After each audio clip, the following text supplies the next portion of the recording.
grew up in the South Wales valleys in the 1960s.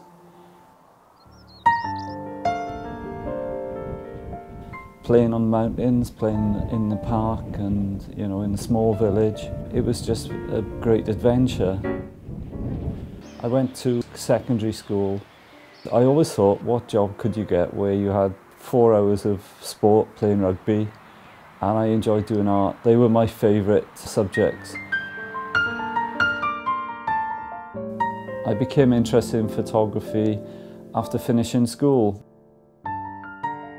First time I processed a black and white film, it was like just a changing moment in my life. I just loved seeing the negatives and then making prints. And I used to borrow my brother's Pentax K1000 camera, and I used to love just going out and taking photographs.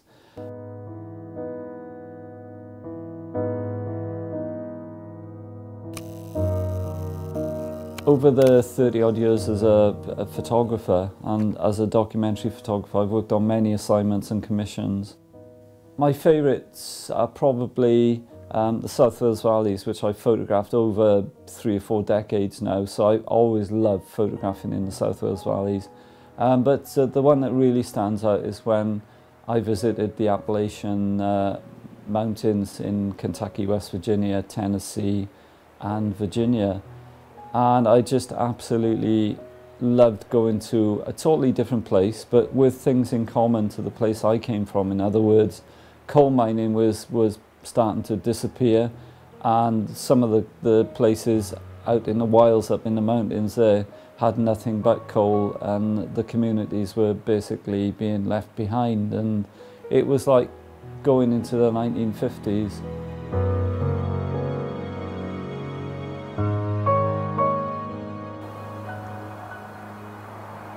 During the past year, I've been commissioned to photograph the industrial manufacturing coast-scape of Wales.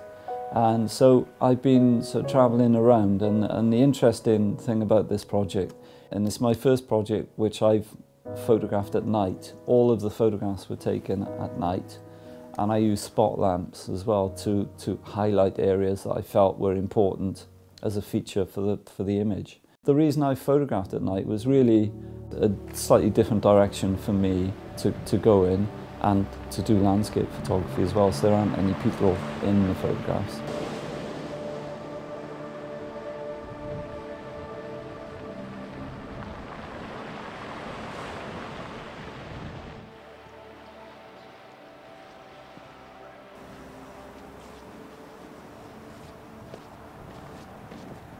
We know how beautiful the Welsh coastline is. I'm more interested in industry and the manufactured coastline and the way that man has made his mark really on the coastline. So you've got the natural beauty juxtaposed against the man-made things like industrial buildings, docks, and things like tourism, caravan sites and things like that. So that's the things that I'm interested in photographing.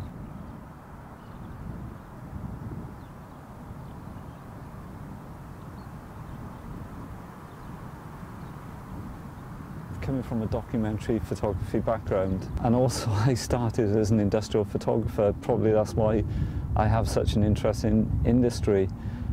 I'm not trying to be negative, but what I'm trying to say is, and what I'm trying to show, is that the coastline has changed from the days of coal mining where the docks were absolutely bustling with coal coming down from the valleys and being shipped out and exported all over the world, and pit props being brought in. To showing the way that places like the docks now survive from importing and exporting all different types of goods and using ferry services, etc., to make the docks pay.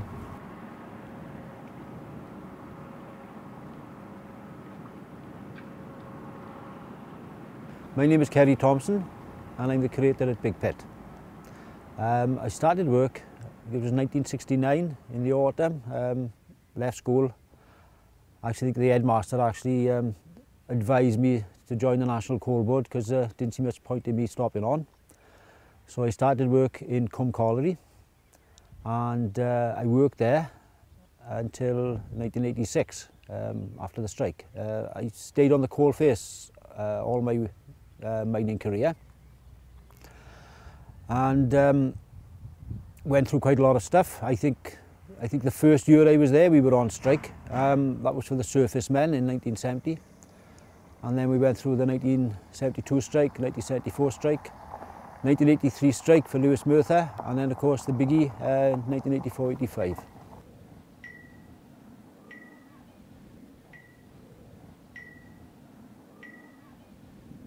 Cwm Colliery was one of the biggest collieries in Wales. It was known as the flagship colliery. It employed about 800 men as Cwm Colliery alone, but as a joint enterprise with Coed Colliery, there was over 1,000 men working there, which is a big chunk of workforce. And when you think of it today, if somebody said they were bringing into South Wales 1,000 jobs, I think everybody would be breaking open the champagne bottles, you know. But it closed in 1986, and like a lot of other people, we were wondering exactly what we were going to do when it finished. Some people had some sort of skills, so I didn't have at the time, and they became welders, car mechanics. They moved out to the country, they moved out to Wales, you know, they did lots of things, and some of them people just basically retired.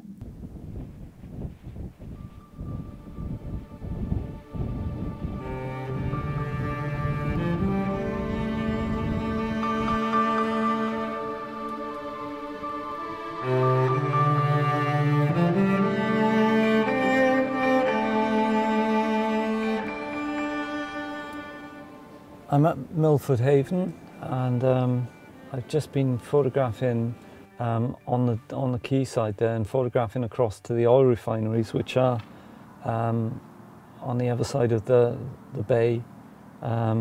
So when I was taking the photographs, which seemed to be quite interesting, I was talking to a gentleman who said that there was a thing called a mining depot where in the Second World War they used to place the mines that went into the sea onto the ships, and they were stored at this depot. It's disused now. It just looked like an old disused factory. Luckily, I could get through to photograph it, but I didn't particularly think that the lighting conditions were good, so I came back to the quayside to take some pictures. But I'm certainly going to go back to the mining depot. I did take some pictures of it, but like I say, it's something that I'd like to re-photograph.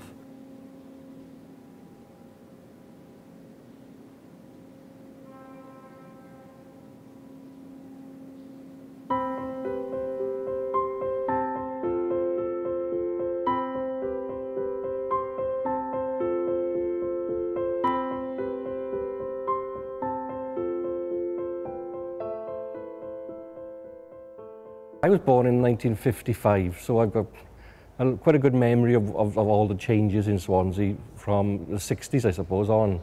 50s is a bit vague, obviously, you know, when you're young, but it was a very, very dirty place to grow up. There were so many works in the valley, and also down with the docks and Spontex, the sponge factory, right on the beach. There was coal lorries back and forth. So there was lots and lots of dust in the air, and I can remember my mother doing the washing some days, putting the washing out and literally having to get it in an hour later and rewash it because the wind was in the wrong direction or something like that, and it would just get covered in soot or dust or whatever. There were so many works in the valley. Copper industry had been going on in Swansea since, you know, 1700s. A lot of smelting going on. They brought the copper ore to Swansea from all over the world because we had the coal nearby, and it could take as much as, you know, maybe 10 tons of coal to make 1 ton of copper, because the Swansea method, they kept reheating it and re-rolling it until it was just right. So the works took up a lot of the valley. And as a child, I can remember going up there, and it was like playing on the moon or playing on Mars, because the rocks were brightly coloured, bright orange in places, yellow in other places. So we used to play in the river as well, and we used to go swimming in the river, and you can imagine the pollution in the river, because it used to run straight out of the works, straight into the river. So of course, when I was sort of growing up around here, this was known as the South Dock, And over that side then was the fish market, and all the trawlers used to tie up over there. Down the far end was Gregor's wood yard, and you'd often see planks and things floating away which had dropped in the water, and they'd just be drifting around.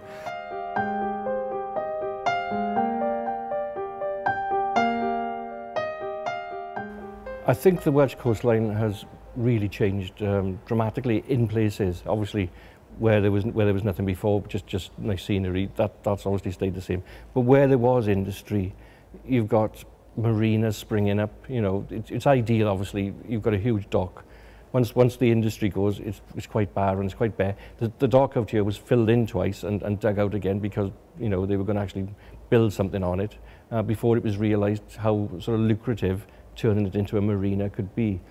A marina is great. It brings in lots of, obviously the shipping that comes in, it's obviously good for the area. The housing that goes with it, it's brilliant. It brings in tourism, it brings in new people who are moving to the area to work.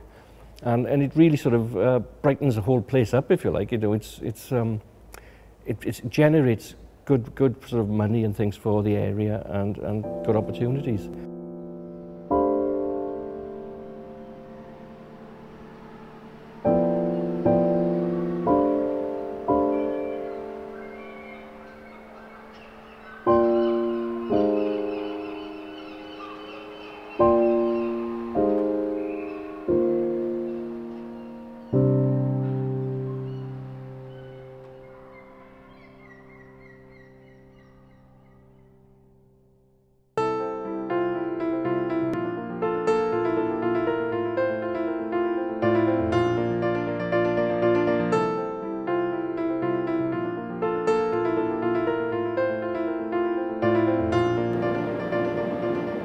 I'm at Port Talbot Steelworks today on a beach which I believe is called Margan Beach.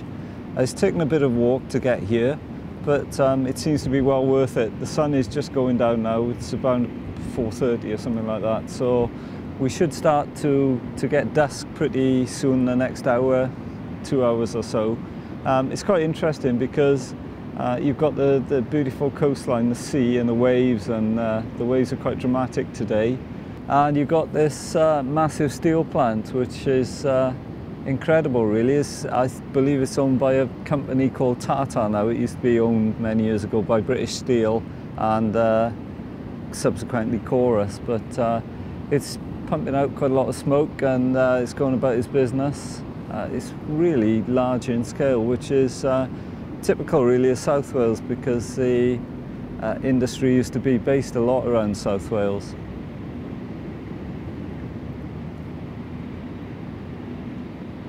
What I'm going to try and do tonight is to show the industry there and to use long exposure as I've been doing during this project, but also to show some of the beach and the location of it, which should be quite interesting. The only problem with that is that when you're photographing something like this, the sea is outside and the industry is outside, so you really have to choose on either photographing towards the sea or photographing directly the other direction and photographing the steelworks. So we'll have a look once I start looking through the camera and deciding what composition is going to be good. Then I can sort of make decisions about what to photograph. Photography is great, so it's always a challenge, and however long you've been doing it, and I've been doing it 30 odd years, it's always something that you can never master, and I think you have to really think about creating strong images.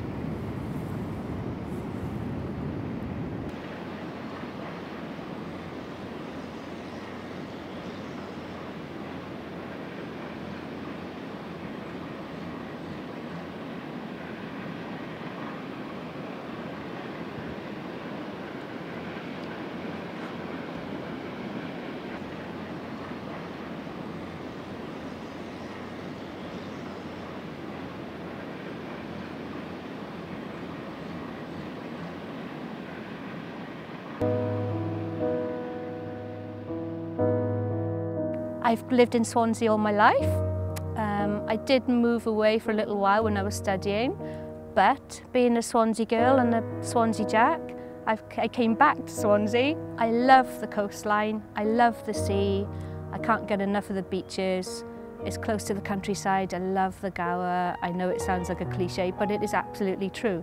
It really is. It's got a beautiful coastline. The industry didn't affect me so much because I didn't have to work in a factory or anything like that, like my parents did. So I'm quite fortunate and glad that they worked so hard all their lives to give their children a better future, and indeed they did.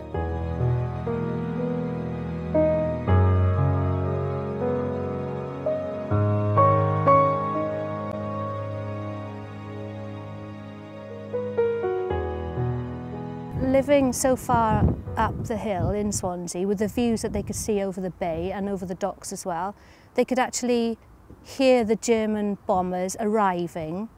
They could see the German pilots in the planes as well, which I just can't imagine from my generation how horrific that must have been.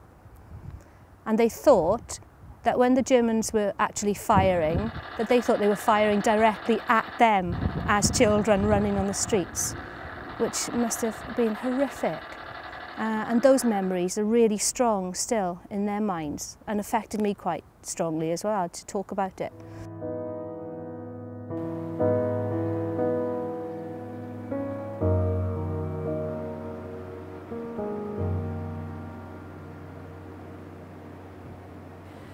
Swansea now compared to when I was younger. When I was younger it was quite busy. I just thought it was amazing. It was a city in my eyes. But having grown up and seen the reality of it all and seeing a lot more unemployment, it is saddening to see unemployment. I mean, I'm not saying there are no opportunities. There are opportunities if you want them. But I don't think a lot of people want them, sadly. I work in education and I see a lot of students who really want to change their lives for the better. Which is what we're there for, to encourage them to progress and go and do something better with their lives. But they do have to take into account that they'll have to move away from Swansea. And a lot of them are fearful of that. I'm hoping they'll change their minds and see that there's more out there, because there is a lot more out there. And I'm hoping that employment rates will change, because it is sad, you know, no jobs, no prospects. But if you train for something and you really want it badly enough, you can go and do it and you can go and get it. I don't know if Swansea will change drastically in the next few years. I really hope so. But as I say, it's all down to investment again. We need investment, we need manufacturing trade here.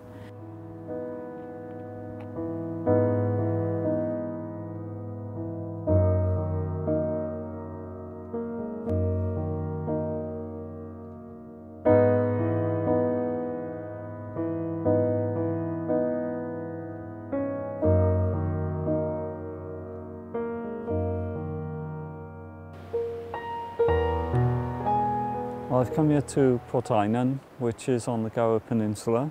This was a very old salt house where they used to use it to collect the salt from the sea.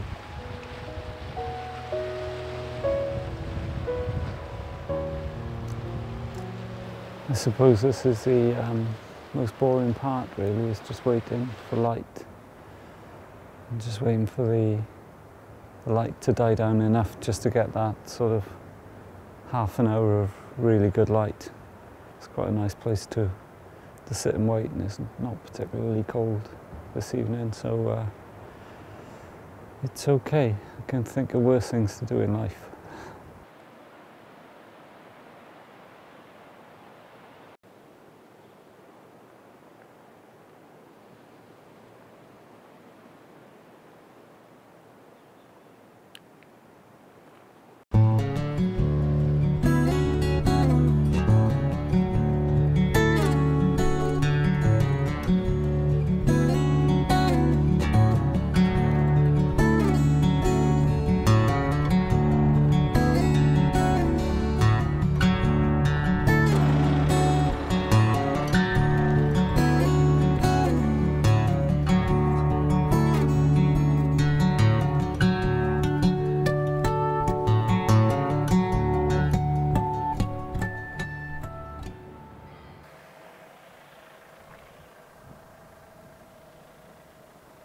I've just driven up to Borth, which is in Ceredigion, which is on the west side of Wales.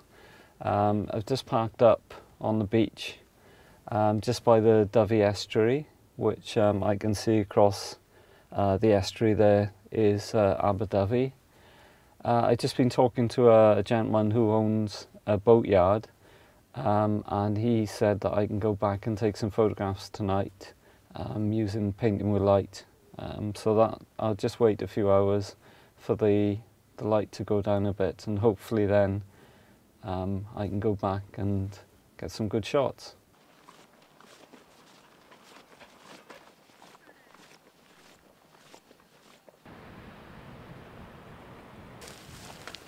When I was young, I did an apprenticeship in the Merchant Navy with a firm called Ocean Fleets, Blue Funnel, and they were a really good sort of patriarchal type, organisation. They really took you under their wing and looked after you, and they taught me everything really, not just engineering, but navigation and management and everything you can imagine, because when you're at sea you need to be able to deal with things, especially as an engineer officer. You've got to be able to deal with whatever comes up.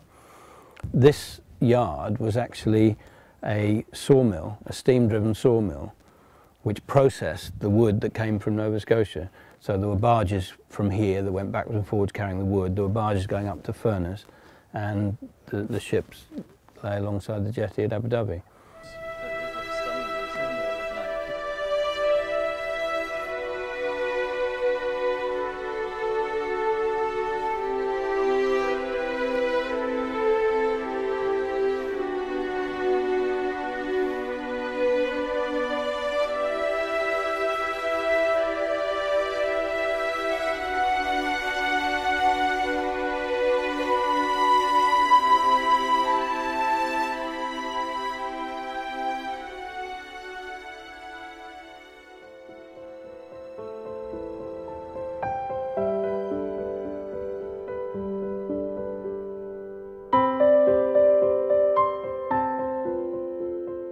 I was born in Birkenhead, then I moved to Bethesda for a little bit, for about a year when I was about 3 years old, and then I moved to a little village called Llanlonner.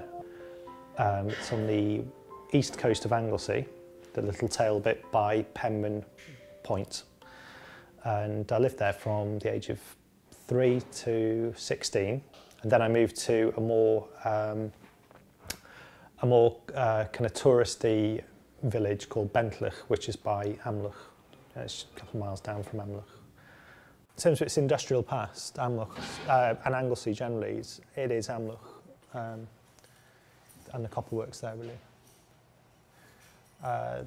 There's, I mean, in terms of its recent history, there's the ferry, and Holyhead, and there's quite a few. I mean, that was the kind of main. So where would you recommend to go for like industrial coastline shots? Where would you say? Well, I'd definitely go to Amlwch for the copper works, because that is just absolutely fascinating. Gee, my old man's got a problem. He lives with a bottle, that's the way it is. He said his body's too old for working. His body's too young to look like his. Mama went off and left him.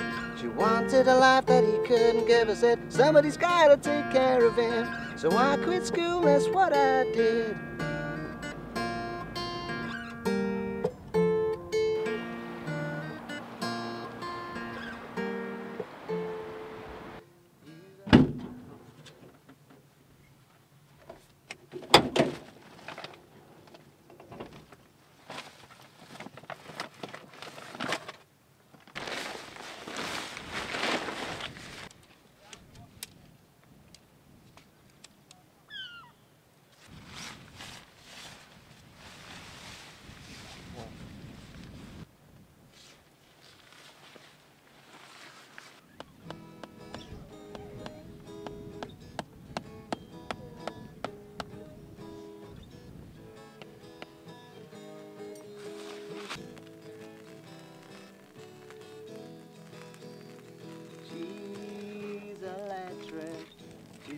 family full of eccentrics.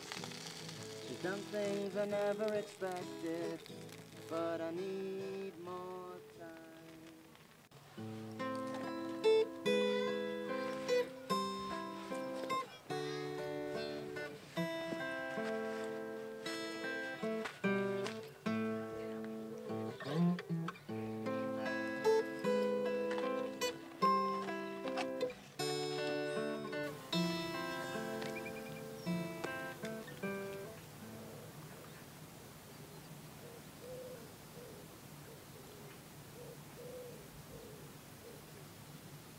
We're in Anglesey, aren't we, boy?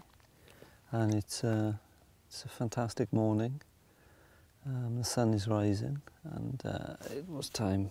It's just gone 7 o'clock, and it's the mattress is really stiff. So didn't have a particularly good night's sleep. You did, didn't you? Because you got all the room. But it's part of camping, isn't it? So hopefully get some pictures today.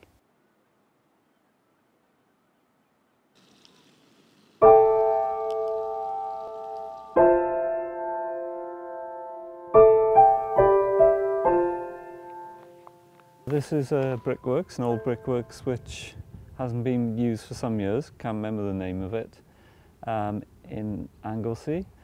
And I came up here yesterday to just do a recce really, and to find the place. It's quite difficult to find, it's quite a walk.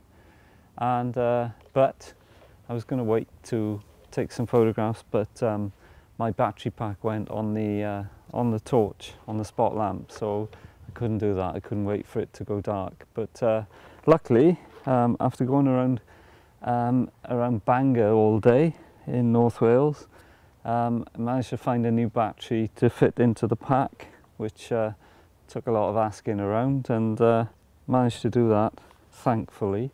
And now I'm going to wait until it goes into twilight and darkness, and then I can start taking some photographs.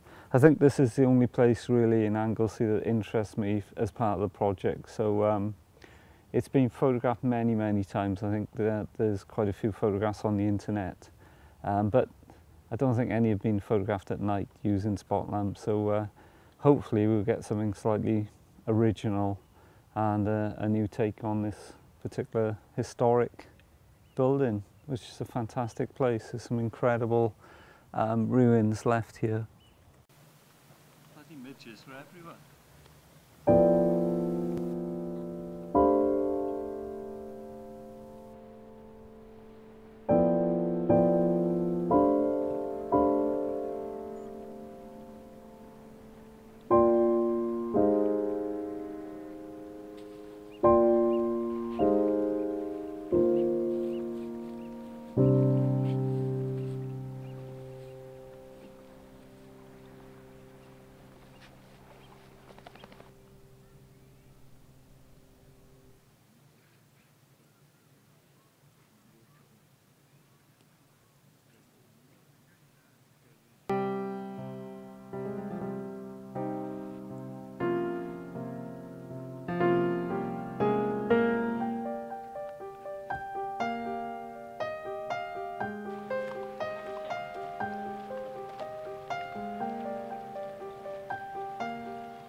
I've just travelled across to the North Wales coast now on the latter part of my journey around the Welsh coast, and this ship, which is called the Duke of Lancaster, which was bought by some guy who wanted to make it into a market and a bed and breakfast and a restaurant. That was about 30 years ago, and I think it's been pretty much a white elephant, and it's been not used since, so it's just decaying really. It's just left here for sightseers to have a look at.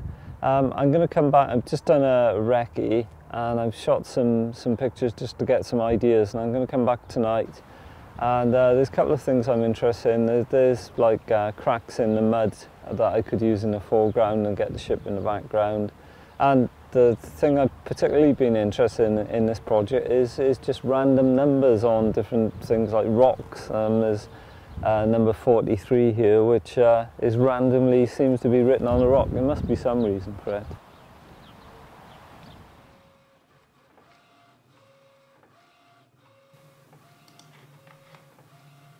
This is really the first major piece of work where I've used digital photography and digital printing. I've usually used traditional methods of black and white, darkroom printing.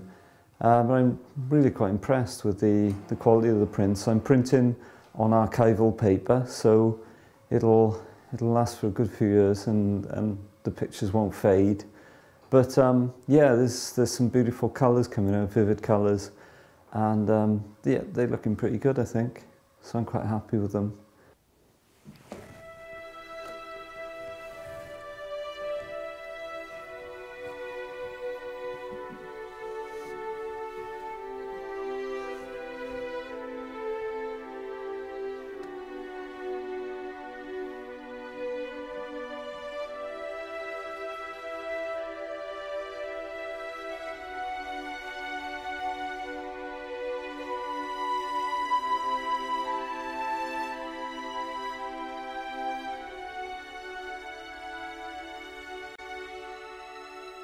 You have to put the white gloves on for archival reasons, so you don't get any kind of acids from your hands and stuff on the archival prints or the archival mounts. So it is quite important to put the gloves on to cut that down so that the prints will last for many years and they can stay in photographic archives then, and they won't fade for 100 years or so.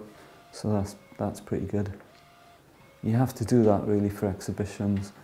And what you have to do as well is the exhibition lights are quite strong, and you have to make sure that the prints are not going to fade during the exhibition. So you have to use archival printing paper to be able to do that.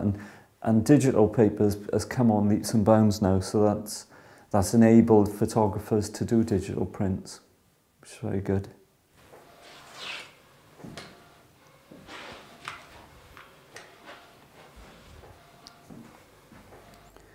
Yeah, so this is one of the pictures from a series. It's one of the first ones that I took. It's the second Severn crossing. And really what I'm trying to show there is industry begins there because, you know, traffic comes to and fro from over the Severn Bridge to not just the coastline, but the rest of Wales as well. So industry really relies on it quite heavily, and commerce and so on. So this picture was one that I took fairly early on, like I say, in the project, and I couldn't believe how quick the tide came in. It was really pitch black here, and it was quite scary really, because you could hear the water and you couldn't actually see it, but when you shone the spotlights onto the water, it was coming in really quick. So about 5 minutes after this picture was taken, this area where I was standing was basically water. So it was good experience though.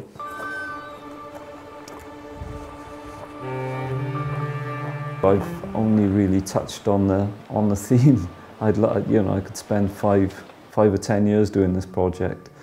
But when I look at the pictures now, I just think of the people that could be in the pictures. So like the industry, you know, who were the people who work there, and I'd like to go back around the Welsh coast and photograph the people.